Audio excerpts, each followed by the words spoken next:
gài mây với tuổi thì khi ai lúc mai phụ thù tạo nên tiếng sáng rỡ khắp nơi cắt lại mơ rình mây cắt ta riu khăn âm mà chúng kêu bầu bầu mây nắng bóng câu ai buông nắng mới xa bạc đã xuân đông nhị thế bầu bầu mây nắng bóng câu ai buông nắng quê nắng kiều nắng râm gai lên mây tây ai lỡ đau buồn đi.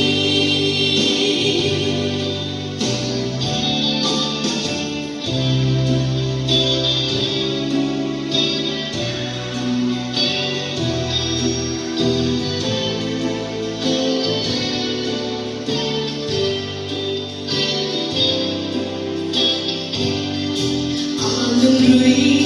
tóc ní mây hay dù mà cần hề lá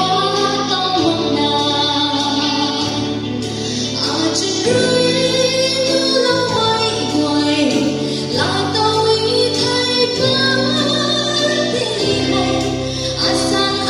khăn gàng ni quay hay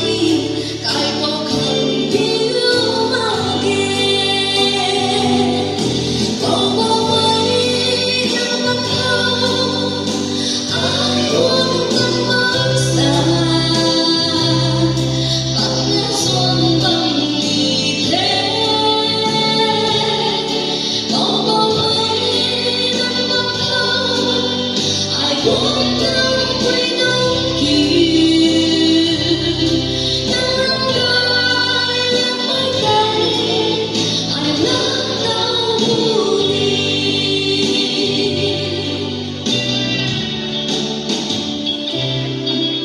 Rồi con cũng đã xin cảm ơn các bạn.